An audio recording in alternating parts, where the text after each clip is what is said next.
Kembali lagi di Mabar Media. Santai bahas bola, Main tanpa drama. mantap dong. Jangan lupa kalian juga subscribe, like, comment, and share untuk YouTube kita dan juga mantengin juga untuk Instagram dan juga TikTok kita. Jangan lupa nanti di sini kita lihat ya guys ya. Di bawah ini untuk Instagram ataupun TikTok atau bisa pun di atas nih, di atas. Bener tuh. Kita mantar terserah editor kita nanti. Oke. Ini kita ngebahas Conference League dari tuh. Final berarti ya. Bener final Benar lagi. sekali. Antara Chelsea dan juga Real Betis. Ya. Tapi bentar bang. Sebelum kita masuk ke final Conference League, gak afdol nih kayaknya kalau kita nggak bahas sedikit lah tentang final Europa League kemarin. Aduh. Gimana tuh final Europa League? Tim yang peringkatnya di bawah ya. Benar. Tottenham dan juga MU. Padahal peringkat di bawah tapi dua-duanya bisa masuk final. Bener-bener. Nonton di mana kemarin tuh? Di TV lah, ada Ada. di Warkop lah. Ada di Warkop ya. Oke. Tapi emang bener lah. Di final pun kemarin kedua tim emang nunjukin peringkatnya di Liga Inggris sih. Bener. Soalnya dari bertahan sebenarnya Tottenham bagus kalau dilihat dari bertahan. Bener. Tapi memang peringkat itu menentukan. Dari memang MU yang taktiknya gitu-gitu terus. Dari tengah ke sayap, dari sayap balik lagi ke back. Tidak ada daya serangnya dari MU. Itu pun memang Vicario juga perlu diapresiasi. Jago juga ternyata. Jago lumayan. Di menit-menit akhir apalagi dia juga jadi penyelamat kan itu. Bener. Tapi ya udahlah. Emang belum rezekinya MU kali. Dan harusnya fans-fansnya juga kan. Bener. Fans-fansnya mungkin bisa bertahan sedikit lagi lah. Ya. Bersabar lah. Mungkin tahun depan lah atau beberapa tahun lagi mungkin MU akan untuk kalian juga ya kembali ke masa jayanya. Yang MU sabar ya guys. Ya memang begitulah dunia sepak bola. Dan kita berdua juga mengucapkan selamat kepada Tottenham yang udah menjadi juara Europa League dan berhak untuk main di Champions League tahun depan, meskipun memang di Liga peringkatnya ya, jauh lah. Untuk MU sebenarnya memang juga hina kalau sebenarnya ngangkat trofi, tapi ya udahlah memang belum rezekinya memang rezeki. Dan untuk MU untuk musim depan mungkin fokus aja lah di Liga dulu. Benerin dulu gimana cara main dan juga pemain dulu baru bisa fokus ke turnamen-turnamen yang lain. Bener tuh. Jadi ya udah jangan kalian harap di Eropa tuh ada MU ya. Bener sekali. Oke tuh. Kita ngebahas Betis versus Chelsea juga tuh. Ini dari debutnya dulu nih, debut duel mereka. Debut duel tapi langsung debut di final ya. Bener, belum pernah ketemu, nggak ada skenario balas dendam dari berdua ini. Menarik banget ini untuk final UEFA Conference League nih. Dari Chelsea yang memang sebenarnya untuk kemenangan hampir sama. Ada kemenangan juga dari 5, ada 1 kali kalah, ada 1 kali seri. Untuk dari Chelsea dan juga Betis. Tapi bukan si kata gua yang 5 itu clean sheet dah.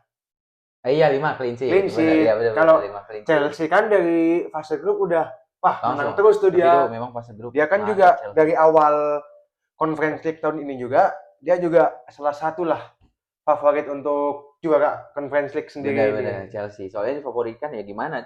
Tim yang memang penuh squad mahal. Bener. Tapi untuk Chelsea sekarang bukan mahal sih. Iya.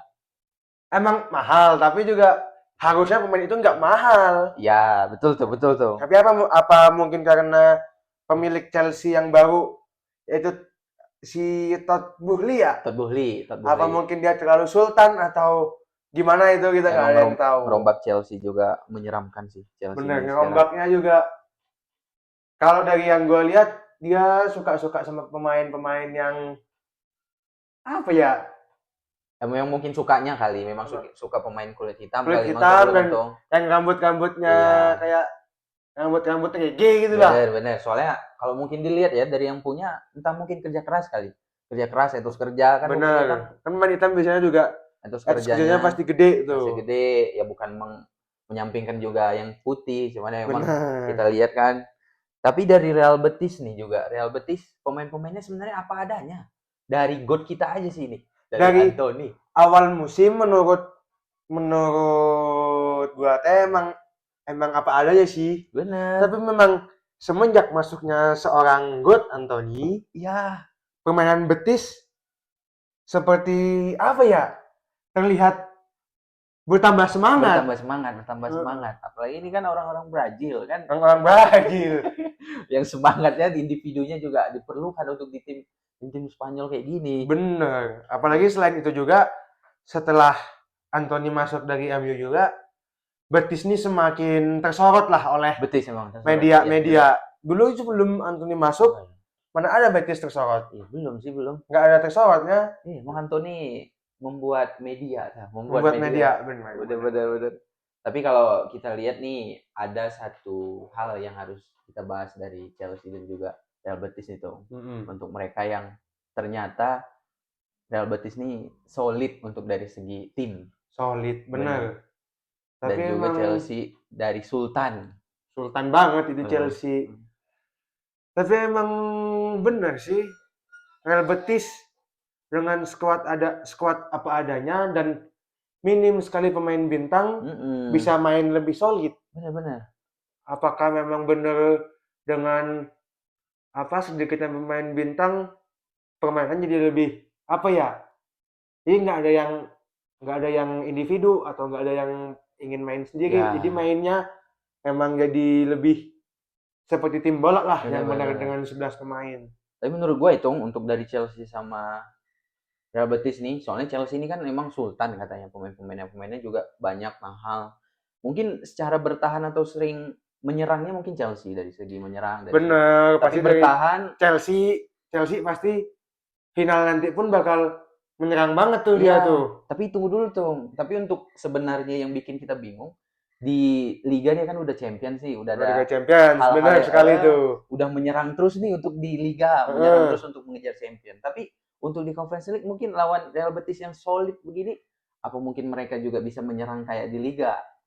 Nah itu sih.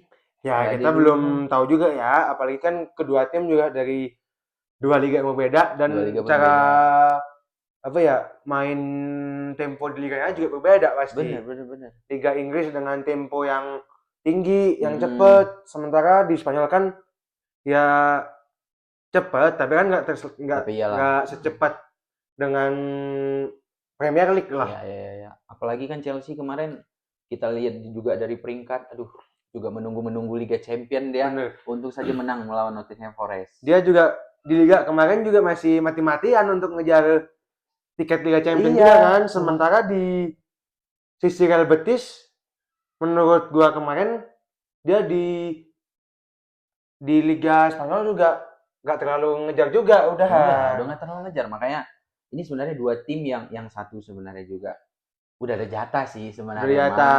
Tapi untuk Real Betis mungkin ya teman-teman, untuk fans Real Betis ada mungkin nanti ini trofi baru untuk kalian. Trofi baru Real Betis. Kalau trofi baru, bener. Trofi baru dan trofi Eropa pertama Real Betis. Pertama Eropa untuk kalian fans-fansnya mungkin tunggulah. Mungkin Real Betis mungkin mainnya bisa solid lah kayak seperti statistiknya dari tackle. Dan juga mungkin bisa juga Real Betis ngejutin ntar di final. Bener. Apalagi kan dari beberapa kompetisi yang sudah terjadi, finalnya juga tahun ini banyak juga terjadi kejutan-kejutan kan? Kejutan dari Liga Inggris yang tim-tim memang dari ratusan tahun dan juga puluhan tahun bisa juara. Bener. Ini juga Real Betis mungkin bisa juara. Dari Europa League juga kemarin, padahal kan awal-awal kebanyakan bakal ngiranya MU tuh bakal juara. Apalagi MU nggak terkalahkan dari fase grup sampai final. Bener. Apalagi ngeliat Chelsea, kita lihat statistik sebenarnya kalau penguasaan bola dan umpan lebih tinggi dari Real Betis. Sekitar 92%, hampir 80% lah. Hampir segitu Chelsea tapi Real Betis untuk main bertahan ya teman-teman. Ya itulah. Untuk Real Betis bisa dipastikan bisa mengunci juara Conference League. Dan Chelsea untuk gimana Tung? Ini ada fakta menarik dari Chelsea nih yang udah harusnya champion tapi bisa masuk final, bisa masuk Europa League juga. Iya. Jadi bingung coba lah. Jadi bingung, memang benar sih. Harusnya champion aja lah ya. Champion aja sih, benar. Tapi kan nanti juga bingung tuh kalau emang Chelsea bakal juara dan dapat slot di Europa League, tapi udah masuk di Champions League, kan juga bingung tuh. Kan kadang bakal dikasih ke yang peringkat lebih bawah di liga tuh. Bener. Tapi mungkin supaya kita make sure lagi, coba kita lihat dulu Tong. Dari ESPN tuh ngomong. ESPN. Sumbernya ESPN. Mereka hipotesisnya ada tuh. Apa? Mereka bilang gimana tuh? Bentar tuh. Untuk mereka nih menanyakan apa yang terjadi jika tim Liga Primer memenangi kompetisi Eropa. Banyak pertanyaan yang mereka lontarkan untuk kayak Chelsea yang memang juara nanti Conference League. Pasti. Duh, ini agak bingung memang. Apalagi juga sekarang slot Europa League untuk Liga Inggris pun sudah ada satu. Iya, udah ada satu. Dari FA Cup. Crystal Palace. Apalagi ini kan mau deket lagi Aston Villa. Udah mengunci sebenarnya kalah dari MU kemarin. Nah, mereka bukankah ada klausul jika Chelsea lolos ke Liga Champions, jika Chelsea menjuarai Conference League, mereka dapat memilih kompetisi mana yang mereka akan ikuti. UCL apa UEL. Wah, berarti jadi privilege banget dong kalau gitu. Privilege banget Chelsea. Yang lebih mending ya mungkin fans Real Betis ya harapannya lah, kasihan lah. Kalau enggak juga Chelsea kasihan lah, udahlah. Udah dapet slot Champions League juga, ngapain ngejar piala Conference League. Soalnya Real Betis juga butuh nih ya konspirasi memang udah beberapa kompetisi kan juga mungkin Real Betis bisa menjadi juara. Bener. Ya 1-0 cukup kali itu. Tapi pun juga nih ada fakta lagi nih Bang. Chelsea juga kalau dia juara di Conference League, dia bakal jadi tim pertama yang juara di tiga kompetisi Eropa. Tuh. Keren Chelsea ya? Sama-sama ada. Bisa sih sama-sama. Pasti juga main ngotot semua sih. Final kata gue juga. Katanya juga dari 3 kompetisi itu ngelewatin Manchester United. Apanya? Dari Conference League. Oh iya. Europa League. Bener ya udahlah. Chelsea emang dari dulu juga udah ada di Eropa. Benar, udah ada di Eropa. Tinggal nanti Real Betis apakah kuat untuk menahan si DNA Eropa itu atau malah ngasih kejutan ke sebuah tim yang udah punya DNA Eropa. Mungkin kita lihat lagi Real Betis gimana permainan di Chelsea. Kalau enggak ini mungkin bisa kita lihat dari perjalanan kedua tim di turnamen Conference League tahun ini sendiri gimana sih? Gimana ya statistiknya ya? Benar, statistik kedua tim tuh gimana? Soalnya kalau ngelihat statistik mungkin lebih fair kali dari fans Real Betis ataupun juga fans Chelsea. Tapi kalau setahu gua dari Chelsea itu dia di babak penyisian tuh disapu bersih semua. Nggak ada satu kali pun kalah atau seri. Bener, Tung. Mereka menang terus. Bener, Tung, bener. Tapi sebenarnya kalau kita lihat nih ya, Tung ya, dari babak 16 besar untuk Real Betis dulu ya, menghadapin Victor Guimaraes nih. Betis menang agregat 5-2. Skor-skornya cukup. Tapi kalau nggak salah emang Betis malah waktu ngelawan Vitória Guimaraes, mereka main di kandang sendiri, Betis ditahan imbang. Iya, ditahan imbang. Waktu main di kandang musuh, mereka malah bantai-bantai itu. Iya. Tapi kita lihat dulu Chelsea, Tong. Kita lihat tadi yang seperti yang gue bilang juga, Tong, akurasi umpan untuk Chelsea 92%. Nah, memang pemainnya mahal nih. Emang pemain kunci satu, Tong. Untuk dari Chelsea, siapa lagi coba gini? Cole Palmer. Kalau dari Real Betis sendiri, menurut tuh siapa yang menjadi pemain kunci? Mungkin sama-sama tengah kali ini memang bermain. Tengah. Siapa lagi yang kok nggak dari Real Madrid? Isco. Yang kemarin-kemarin juga diduokan sama Anthony dan Isco. Tapi Betis juga ternyata top skor bukan mereka berdua. Iya, memang bukan berdua. Ada namanya Cedric Bakambu di depan. Untuk Real Betis, kalau dilihat penguasaan bola 51%, akurasi umpan 86%. Tapi itu statistik nggak terlalu jauh kayak nggak terlalu jauh dari kedua tim. Memang sama-sama kuat lah. Benar. Makanya ini Chelsea lawan Real Betis nih ya cukup menjanjikan lah untuk kita lihat nanti. Dan menurut gue juga meskipun statistik hampir sama, pasti Chelsea di mana-mana lebih diunggulkan kan pasti. Dengan DNA Eropanya sama aja lah kayak MU, Tung. Iya sih, sama kayak MU kemarin ya. Fans-fansnya yang sibuk dengan dana Eropa tetapi Kalah sama yang belum punya piala. Ya, aduh. apa? Sedih banget kalau jadi fans MU ya ternyata. Untuk fans MU, nggak usah sedih lah. Tapi nggak apa-apa lah. Nggak apa. Kalian bersabar dulu. Tim kalian mungkin masih di masa gelapnya. Benar. Sabar dulu, kita lihat musim depan. Kasih kesempatan untuk Amorim. Kita lihat lagi untuk tadi fase grup udah dibahas sama Kentung. Terus lawan Copenhagen nih, menghadapi Copenhagen Chelsea menang agregat 4-2. Tuh. Menang agregat 4-2. Gol-gol penting untuk yang dicetak dari Enzo dan juga R. James. Jadi sebenarnya pemain-pemain tengah ini emang jago Chelsea. Emang jago, tapi tuh lihat dari kedua yang ngegulin tuh. Apalagi kan Enzo dan juga Chris James juga itu kan pemain lama juga. Pemain baru. Siapa yang mungkin kelihatan? Nicholas Jackson kah? Cucurella juga. Akhir-akhir ini juga lagi on fire tuh. Kemarin lawan MU cetak gol 1 dia. Terus melawan aja Chelsea ini ada kalah nih. Legia Warsawa. Apalagi di kandang. Legia Warsawa menang agregat 4-2 tetapi mereka sudah unggul 3-0 tapi di leg pertama mereka kalah. Nah, itu kebalikan dari Real Betis.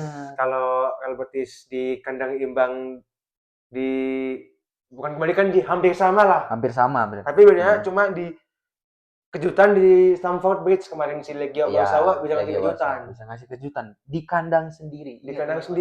Bisa kalah juga Chelsea ternyata. Melawan kita lihat di semifinal Djurgårdens. Tuh. Mungkin menurut gua Chelsea di semifinal dapat bukan privilege ya, lebih ke apa ya? Hoki sih. Hoki. Jadi mereka di semifinal bertemu dengan tim yang mungkin belum terlalu kuat, belum terlalu didengar ya. Soalnya sih Real Betis juga kuat pas di semifinal. Mereka ketemu Fiorentina kan? Fiorentina juga Serie A lumayan. Apalagi juga Fiorentina ada kiper baru yang jadi andalan juga tuh. Ya. Si siapa lagi? David De Gea. Dari kedua tim berarti dari Fiorentina, Betis juga kedua-duanya dapat pemain tambahan kuat dari tim gak jelas itulah. Benar. Kemenangan dengan agregat 4-3 yang tipis banget dari sini. Itu nggak salah juga Real Betis leg pertama dan leg kedua sama-sama skor dengan 2-1. Tapi untungnya di extra time leg kedua Real Betis sanggup ngegolin tuh. Benar. Real Betis ini masih ada daya juangnya. Benar, masih ada daya juang mereka. Ya semoga bisa juga nanti di final daya juangnya semakin bertambah, apalagi bertemu dengan tim yang lebih kuat dan lebih memiliki DNA Eropa. Ini apakah menurut lu apakah memang ini tengah melawan tengah atau depan melawan depan? Kalau menurut gua dari kedua tim sih ya lebih tengah melawan tengah sih. Benar sih. Pasti lebih, apalagi dari kedua tim pemain kunci juga sama-sama dari tengah kan? Benar. Apalagi si Enzo tadi udah dilihat sama kita. Cole Palmer juga tengah. IMF kan dia. IMF juga. Dari Isco kan juga begitu. Isco juga AMF. Anthony juga belum bisa dikatain ya teman-teman penyerang. Belum bisa dikatain bisa berkembang pesat lah untuk Real Betis. Cuman ya kita lihat lah Anthony apakah memang menjadi pembeda. Soalnya terus jadi pembeda ini di Real Betis. Benar. Ini lawan Chelsea nih sekarang. Mungkin kita prediksi skor untuk Chelsea dan juga Real Betis. Untuk dari gua masih, kalau tadi beberapa kali kita ngomongin kejutan ya. Kalau dari gua mungkin masih belum bisa sih untuk kejutan itu. Iya belum. Mungkin masih Chelsea yang akan memenangkan atau membawa piala untuk konferensi kali ini ya. Mungkin kalau dari gua 2-0 atau 2-1 lah untuk kemenangan Chelsea. Nih teman-teman, kalau kalian ngelihat video sebelumnya, Kentung itu menebak skor 2-1 ataupun 1-0 dari Tottenham dan MU. Benar 1. Ini 2-1 dan 2-1 atau 2-0 untuk kemenangan Chelsea. 2-1 atau 2-0 dari Chelsea. Dari gua ya, nih tuh. Mungkin dari gua cukup 1-0. Tapi apakah benar nih tebakan kentung? Kita lihat lagi. Lu pegang siapa 1-0? Chelsea atau Betis? Real Betis. Real Betis. Iya, Real Betis. Dari kedua apa namanya final yang udah kita bahas, kita masih sama-sama berbeda pendapat nih. Bener. Soalnya kemarin di gua MU, di dia Tottenham. Tapi itu bener. Nih kita lihat lagi teman-teman. Bener. Soalnya mana tahu tebakan si kentung bener kan bisa jadi acuan nih. Acuan apa nih? Ya, ada lu, acuan apa nih? Oke lah. Mungkin apalagi Tung yang untuk Real Betis dan juga Chelsea kita bahas. Untuk Sultan versus Solid udah. Dari debut duel udah dan juga trofi baru udah. Statistik juga udah tadi juga udah kita juga udah. Mungkin kalian juga udah cukup dari kita nih untuk ngebahas-bahas dari Conference League Chelsea versus Betis. Kita lihat nanti tanggal 29 siapakah yang bakal jadi juara. Bener. Mungkin yang akan ke Europa League ataupun privilege yang akan dimiliki oleh Chelsea. Ataukah emang Betis yang bakal dapat piala Eropa pertamanya. Bener. Mungkin sampai di sini dulu teman-teman untuk dari Mabar Media. Jangan lupa subscribe, comment, and share. Dan juga pantengin terus Instagram dan juga TikTok kita dari Mabar Media. Terima kasih udah menonton teman-teman.